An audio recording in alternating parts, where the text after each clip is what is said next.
हे दोस्तों, C inter वाले video को पूरा ध्यान से देखेंगे। आपके लिए बहुत काम का वीडियो है, क्योंकि यहाँ पे मैं पूरा का पूरा बताने वाला हूँ आपको कॉस्ट का जो पेपर आया मई 23 में, उसका क्या ट्रिक्स था, क्या लेवल था।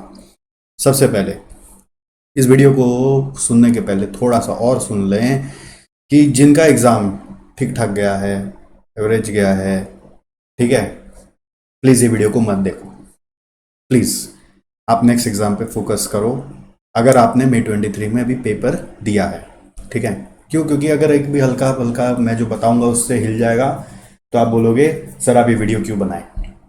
तो जिस मोटिव से ये वीडियो बनाया वो मोटिव पूरा आप नेगेटिव एनर्जी रिलीज करके ध्वस्त कर दोगे। इट्स बेटर कि आप मत देखो, आप अपने काम में लग जाओ, नेक्स्ट पेपर की तैयारी करो, जो होगा अच्छा ही होगा। जब एग्ज़ाम सारा ख़त्म हो जाए तब बैठ के एनालिसिस करना। ठीक है, मई 23 वाले एवरेज एग्ज़ाम गया मत देखें, जिनका एग्ज़ाम बहुत अच्छा गया, थोड़ा बहुत शक है, वो लोग देखें। ठीक, नेक्स्ट, इस वीडियो को बनाने का मकसद ये नहीं होता कि सिर्फ मई 23 वाले इस वीडियो को देखें। इस वीडियो का मकसद ये होता है कि जो बच्चे अब आने वाले टर्म में एग्ज़ाम दे रहे हैं उनको एक आइडिया मिल जाए, तजुर्बा हो जाए कि पेपर का क्या लेवल आता है। फर्स्ट ऑफ ऑल, कुछ बच्चे पहले से मेरे को व्हाट्सएप कर रहे थे कि सर ऐसा मन सुनने में आ रहा है कि पेपर टफ आएगा, टफ आएगा। The paper is not tough, the paper is standard paper. Standard मतलब अच्छा paper. I will rate the paper quality as a standard paper. I will not say easy, I will not say very easy, I will not say tough, but I will say standard. एक term मैंने बनाया, standard paper, अच्छा paper है। जो बच्चा conceptual study किया होगा वो कर पाएगा, बट वो 100% फिर भी नहीं कर पाएगा। मतलब उसको, जैसे कुछ बच्चे होते हैं ना जो लास्ट क्वेश्चन थ्योरी वाला होता है हमेशा, उसको निगलेक्ट करते हैं, बोलते हैं प्रैक्टिकल करके जाएगा। तो प्रैक्टिकल में भी कुछ ऐसा एक आध प्रैक्टिकल है जो छूट सकता था। मतलब एक क्वेश्चन मैं आपको दिखाऊंगा स्टैंडर्ड कॉस्टिंग का, पूरा फाइनल लेवल का आ गया, तो वो क्वेश्चन आपसे नहीं होता, वो क्लास में भी नहीं किया हुआ, वो फाइनल का क्वेश्चन है, उसमें भी थोड़ा बहुत ट्विस्ट डाल दिया है। तो इस रीजन से मैं बोल रहा हूँ पेपर स्टैंडर्ड पेपर है, just not just because of one question. Other questions भी जो हैं उसमें भी छोटा छोटा ऐसे हिलाया है, तो वो कंसेप्ट जिसका स्ट्रांग है ना वही कर सकता है। अब अगर आप क्वेश्चन रट के जा रहे हैं, आंसर रटा हुआ है, तो काम नहीं होगा। बहुत बच्चे पढ़ाई कैसे करते हैं, क्वेश्चन देखते हैं आंसर देखते हैं, क्वेश्चन देखते हैं आंसर देखते हैं, ना प्रैक्टिस करते हैं ना चीज़ों को समझते हैं। जब क्लास भी करते हैं बस सर जो बता रहे हैं वो नोट्स कॉपी कर रहे हैं, ना बैठ के समझते हैं, समझ नहीं आ रहा तो बैठ के समझते नहीं, पूछते नहीं। तो उन बच्चों के साथ थोड़ा सा इस पेपर में दुविधा है, और ये शुरू से ही है, आज से नहीं है, जब से कॉस्टिंग पेपर है तब से। और अब तो आने वाले समय में ऐसा प्लान चल रहा है इंस्टीट्यूट का कि फाइनल से कॉस्टिंग हटा देंगे, सी फाइनल से, और सब चीज़ इंटर में ही आ जाएगा। तो मतलब थोड़ा सा वहाँ पे इंपॉर्टेंस कम कर दें तो इंटर में इंपॉर्टेंस और बढ़ने वाला है। तो आपको ये सब्जेक्ट अच्छे टीचर से पढ़ना है, हाँ, जो फाइनल पढ़ा सकते हैं उस टीचर से पढ़ो। ऐसे ही मैं बोल रहा हूँ कि मैं फाइनल पढ़ा सकता हूँ, बट पॉइंट ये है कि आपको कंसेप्चुअली पढ़ना है, बिना कंसेप्चुअल स्टडी के होगा नहीं। बहुत सारे टीचर्स नॉर्मली क्या होता है, आपको रिव्यू वीडियो में खाली ये बता देते हैं कि भाई किसमें क्या आया। मैं आपको पूरा सॉल्व करके दे दे रहा हूँ, मतलब 60-70% हर क्वेश्चन का सॉल्व करके दे रहा हूँ कि उसके बाद बस आप कंटिन्यू करेंगे। जिन बच्चों का नवंबर 23 मई 24 जैसा टर्म में एग्ज़ाम है, उनको आज के वीडियो लेकर क्वेश्चन पेपर डाउनलोड करके आपको बैठकर पूरा का पूरा सॉल्व करना चाहिए। ये देखो मैंने काफ़ी सारा यहाँ पे सॉल्व कर दिया, मैं फटाफट आपको जिस्ट में बता दूंगा। तो आपको ये हिंट लेकर है ना अपने से कंप्लीट करके पूरा सॉल्व करना है बैठ के, जैसे जैसे आपका सिलेबस कंप्लीट हो जाए। ठीक है, तो ये वीडियो उन दोस्तों तक जरूर पहुंचा देना आप लोग भी जिनका एग्ज़ाम नवंबर 23 में 24 में है। तो सबसे पहला क्वेश्चन देखो, बैच कॉस्टिंग का है। ये एक इजी क्वेश्चन है, आई विल से this is an easy question, और फर्स्ट क्वेश्चन कंपलसरी होता है तो आपको करना ही है। और ये एक इजी क्वेश्चन था जिसमें ए दिया हुआ है, एस दिया हुआ है, सी दिया हुआ है, आपको EBQ निकालना है। मैंने फॉर्मूला लगा के कैलकुलेट कर दिया।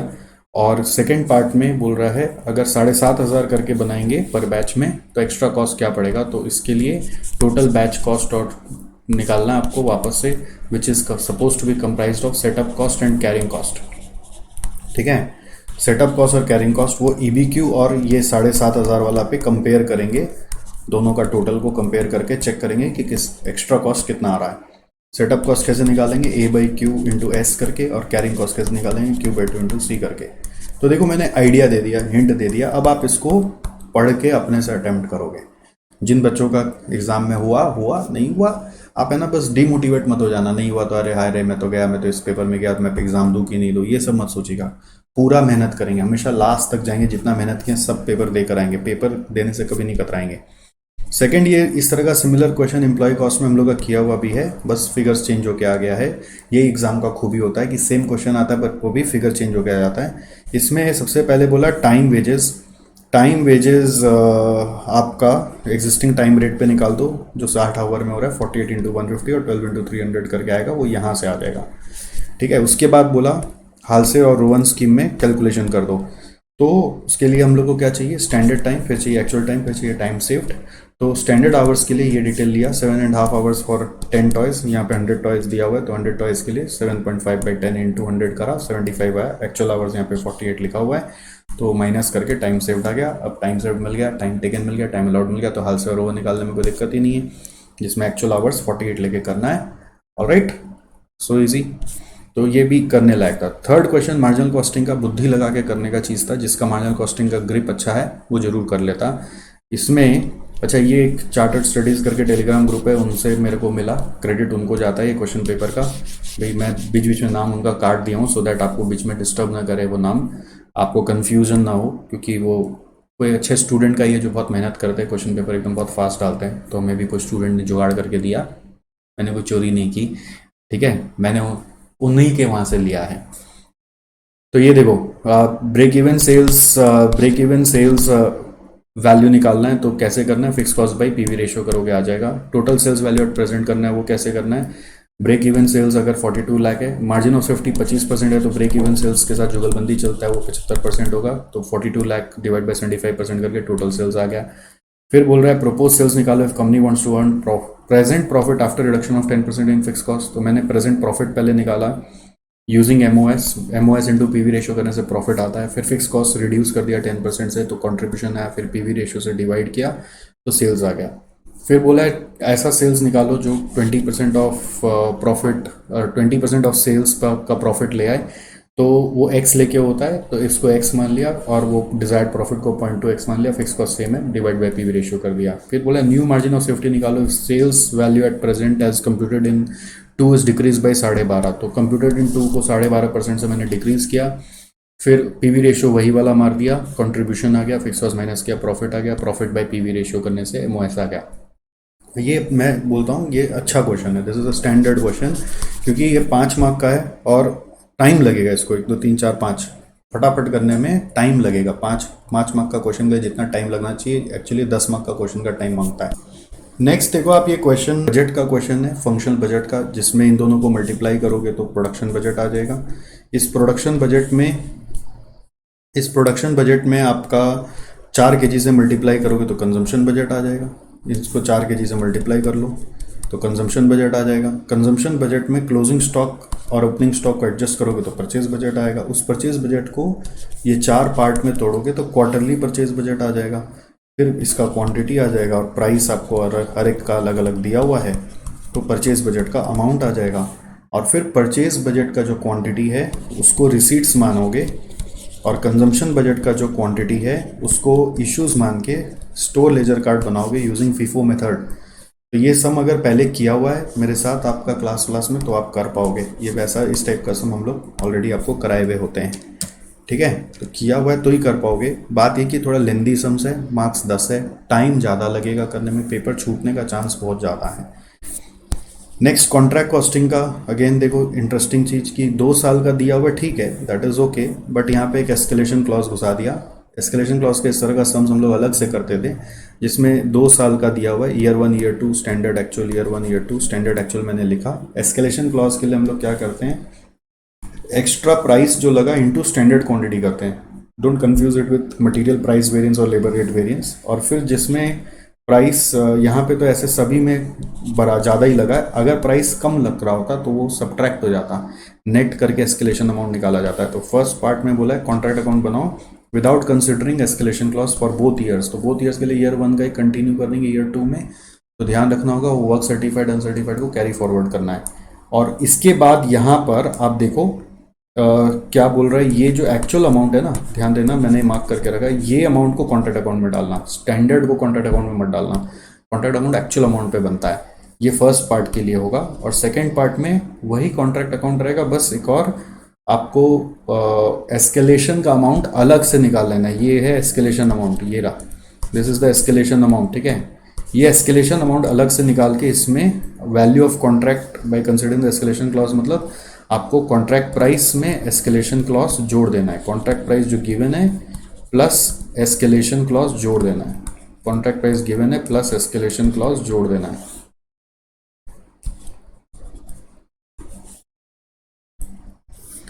फिर करना है टोटल इंक्रीज और decrease in material and wages for both the years, तो वो तो एस्केलेशन अमाउंट ही है, तो हो जाएगा। फिर ये देखो 3A भी अच्छा क्वेश्चन था बजट का। इसमें पहला तो ये क्या है, एक्स वाई जेड में जेड को एक्स मानोगे तो एक्स 1.25x आ रहा है और वाई 2.5x आ रहा है। फिर सेकंड पार्ट जेड का वेरिएबल कॉस्ट मैंने निकाला, यहाँ पर जो डिटेल दिया हुआ था कि variable cost is 1 rupee per hour, तो मैंने वेजेस कॉस्ट से, वेजेस कॉस्ट में ये 4 रुपया पर आवर लिखा हुआ था, एट द रेट 4 रुपया पर आवर, तो इससे आवर पर यूनिट निकाल लिया। आवर पर यूनिट निकाला तो वेरिएबल कॉस्ट पर आवर हम लोगों को 1 रुपया करके मालूम है, तो 1 रुपया पर आवर से वेरिएबल कॉस्ट भी आ जाएगा। फिर मैंने वेरिएबल कॉस्ट ऑफ जेड निकाला। क्यों निकाला? क्योंकि क्वेश्चन में बोला है product Z can be sold at 20% profit on it's marginal cost. तो जेड का वेरिएबल कॉस्ट में देखो 20-16 तो है ही, प्लस 4 घंटे का 4 रुपया variable cost, variable overhead cost लिया, तो इसका मार्जिनल कॉस्ट आया 40।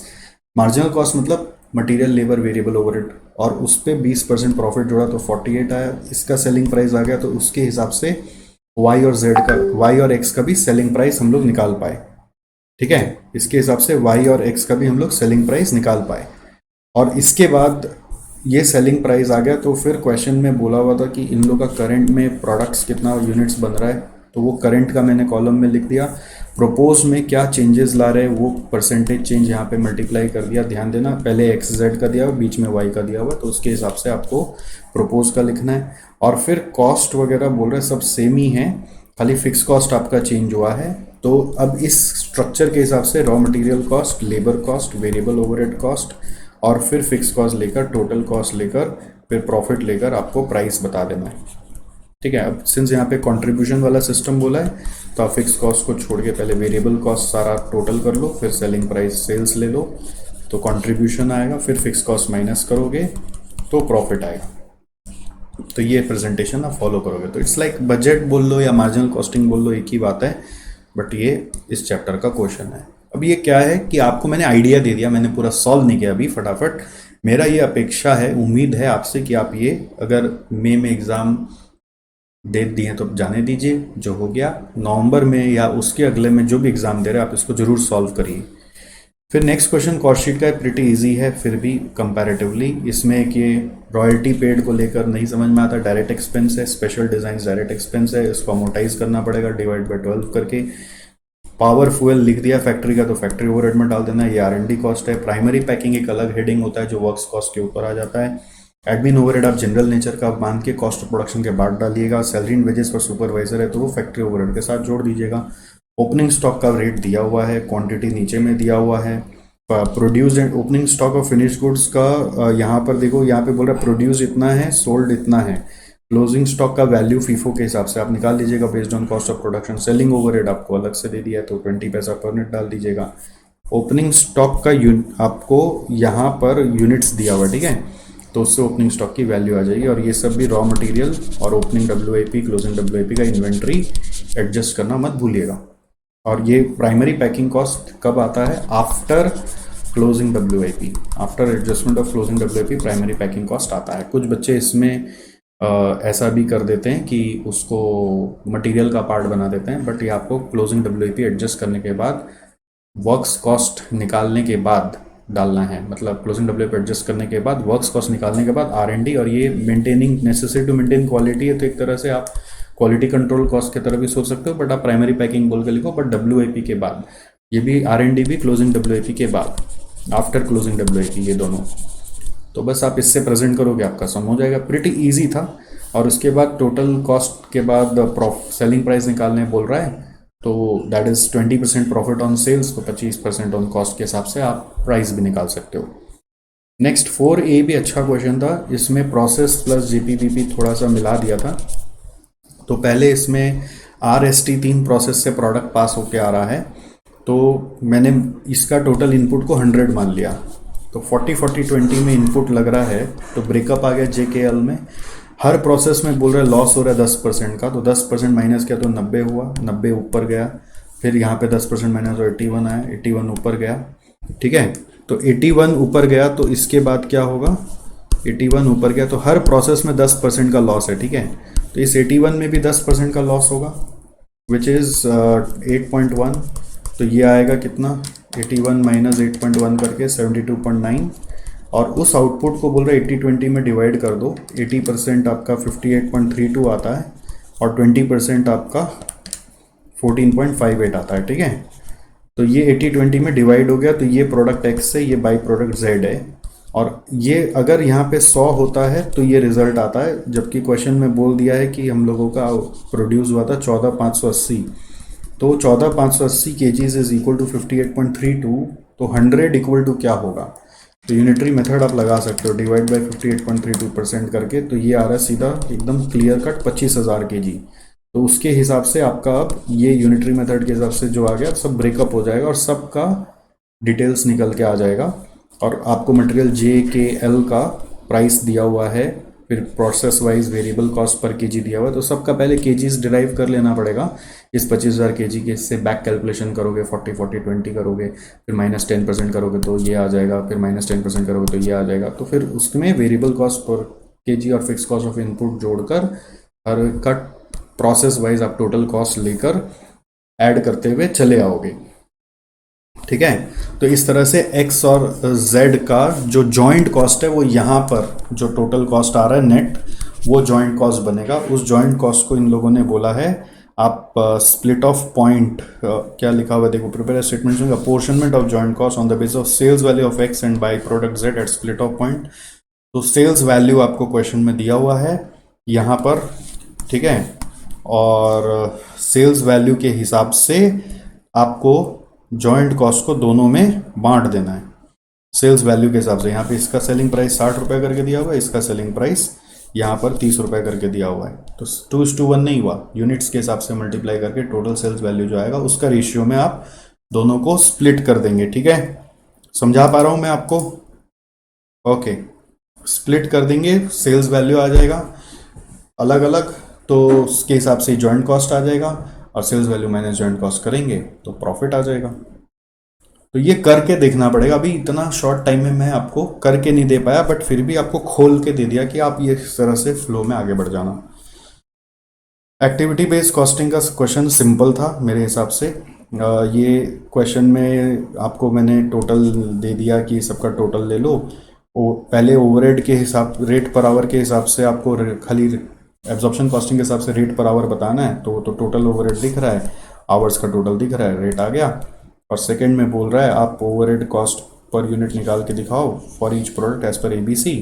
तो सबका बेसिस मैंने लिख दिया, रेंट के लिए फ्लोर ले लेना, इलेक्ट्रिसिटी के लिए पावर कंजम्पशन ले लेना, इनडायरेक्ट लेबर के लिए डायरेक्ट लेबर आवर ले लेना, रिपेयर्स के लिए मशीन आवर ले लेना, और इससे इसका टोटल्स ले लेकर आप ये अमाउंट का रेट निकाल कर प्रोडक्ट वाइज अपोर्शन कर लेना, और product wise total overhead cost आ जाएगा। और आपको ओवरहेड कॉस्ट पर यूनिट पूछा है तो डिवाइड बाय यूनिट्स कर लेना, क्योंकि यहाँ पे यूनिट्स दिया हुआ है। तो ये फिर भी करने लायक है, लेकिन क्या चीज़ मैं देख रहा हूँ बार बार कि the paper requires tremendous speed to solve which is not possible without practicing. इसलिए डीजेबी बुक, डीजेबी भाई साहब क्या कर रहे हो आप लोग। डीजेबी बुक हमने कॉस्ट का भी बनाया है, FM का भी बनाया है, जो एकमात्र प्रैक्टिस बुक है। पूरा जितना भी कॉस्टिंग का आज तक क्वेश्चन इंस्टीट्यूट पब्लिश किया सब उसमें सॉल्व करके डाला हुआ है, और उसमें बहुत सारे सॉल्यूशन का QR कोड भी दिया हुआ है टू चेक कि मैं कैसे उसको समझा भी दे रहा हूँ कि डाउट ख़त्म हो जाए।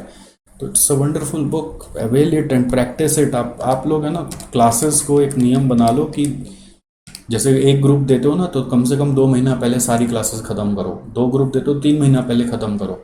और फिर जो समय बचता है उसमें प्रैक्टिस करो, बैठ के रगड़ रगड़ के एक एक सम बनाओ, एक एक सवाल बनाओ, ये नहीं कि खाली जो नया नया वो बनाओ, एक एक सवाल, तो उससे स्पीड आता। खैर, आपको भी चैलेंजिंग लग रहा होगा, मैं ज्ञान दे रहा हूँ। मार्जिनल कॉस्टिंग का ये जो है की फैक्टर का क्वेश्चन है, ये प्रिटी इजी है। आई विल से इजी क्वेश्चन है क्योंकि ऐसा बहुत बच्चा क्वेश्चन आएंगे।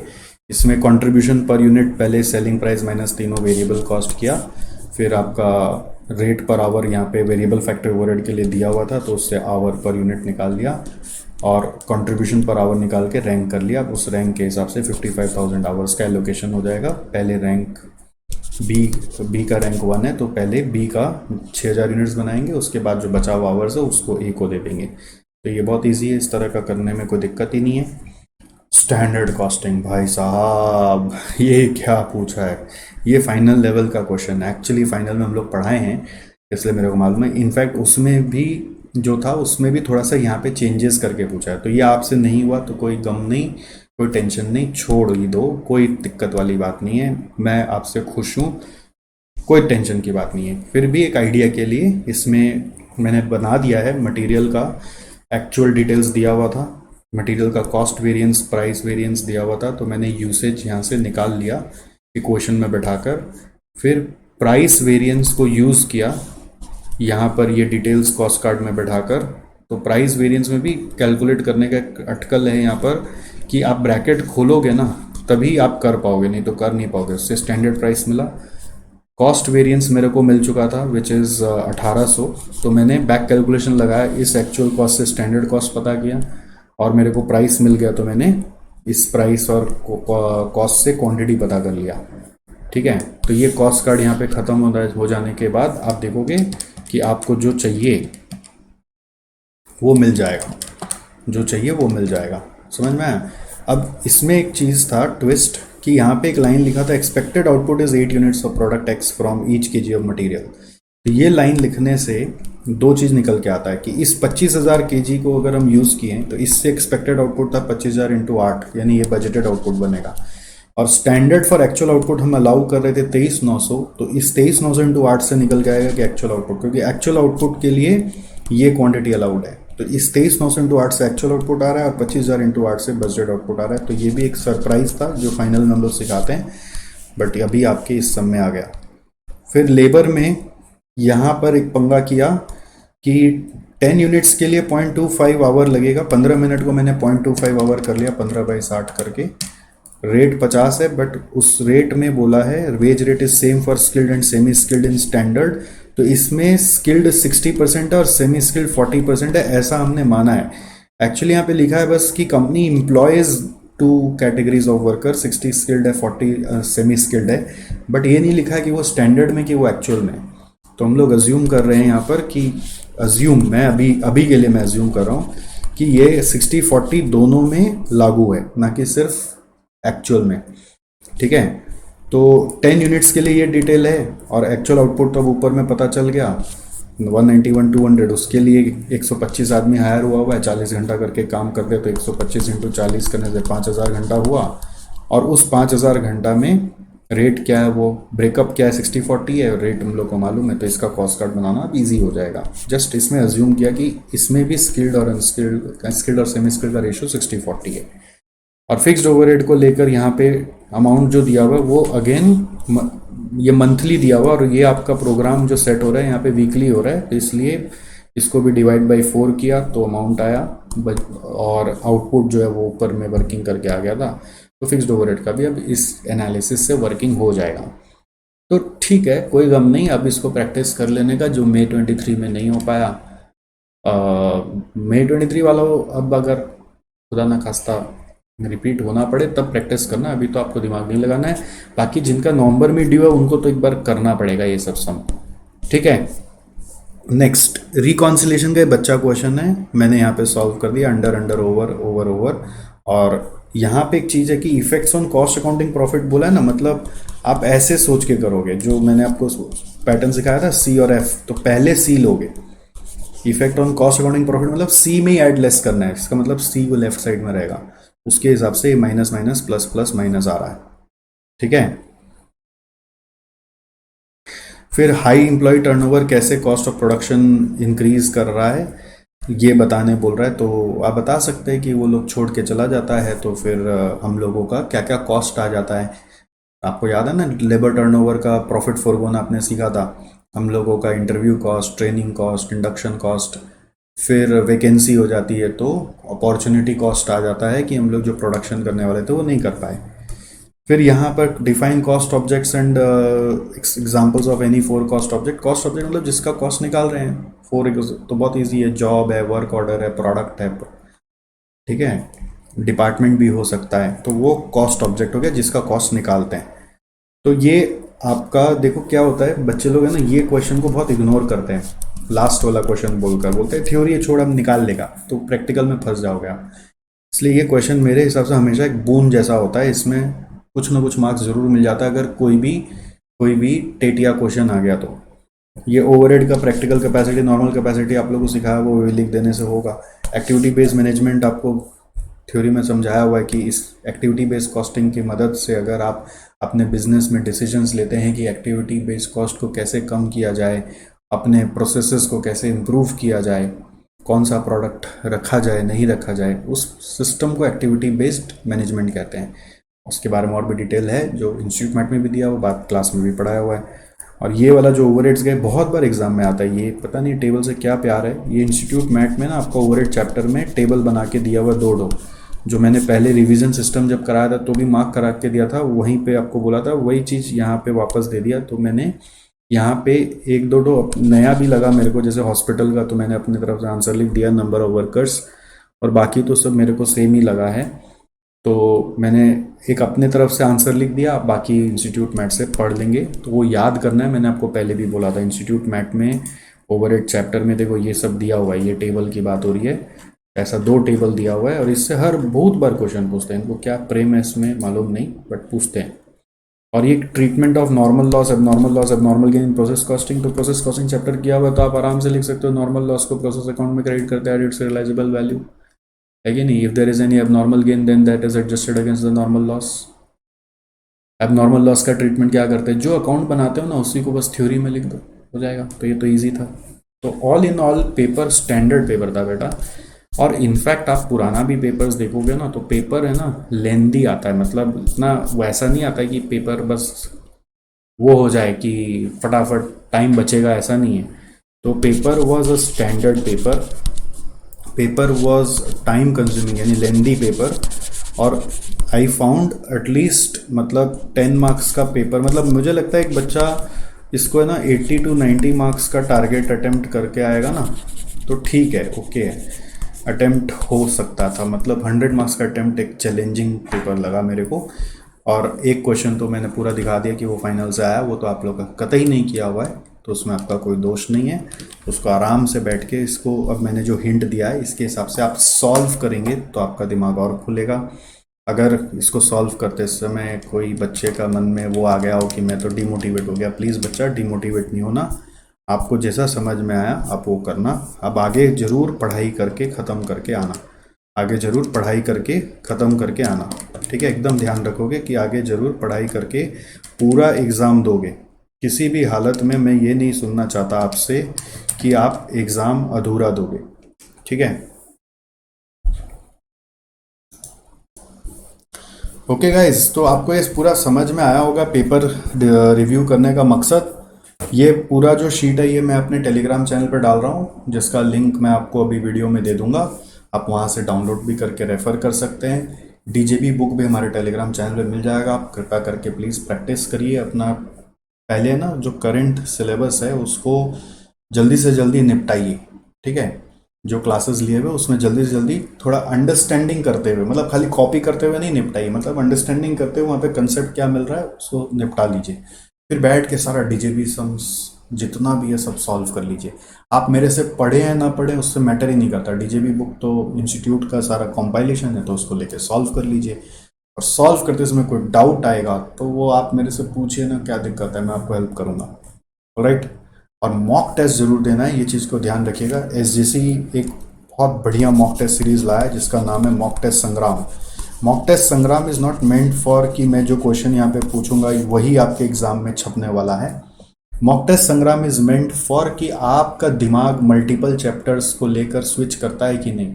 जैसे आप कहते हैं, देखो ना, फर्स्ट बैच कॉस्टिंग तो सेकंड एम्प्लॉय कॉस्ट, ऐसे माइंड स्विच कर पाता है कि नहीं, और फिर आपका स्पीड है कि नहीं, आपका एक्यूरेसी है कि नहीं, जो आता है वो कर पाते हो कि नहीं।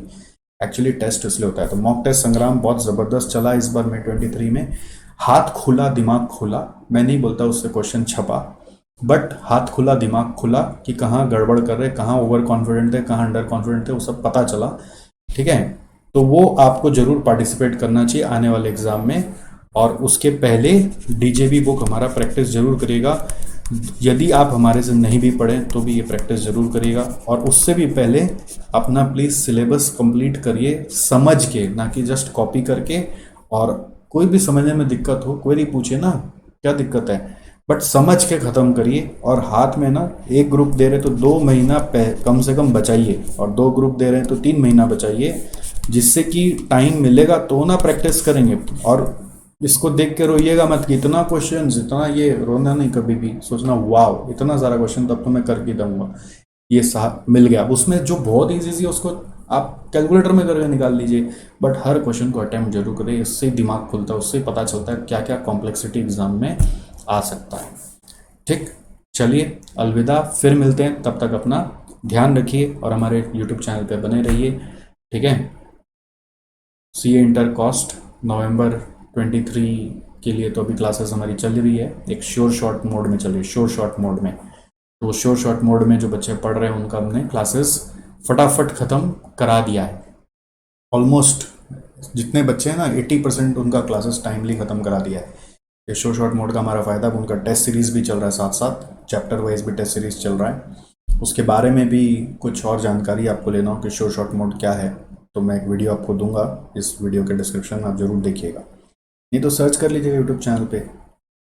और मई 24 के जो बच्चे हैं उनके लिए नया बैच सून अनाउंस होगा। अभी सुनने में आ रहा है सी का न्यू सिलेबस जल्दी अनाउंस होगा, तो आपके लिए मई 24 का उसके हिसाब से नया बैच आएगा। ठीक है, चलो बस अब इतना ही है, और सारी बातें मैंने बता दी आपको। Bye bye, see you.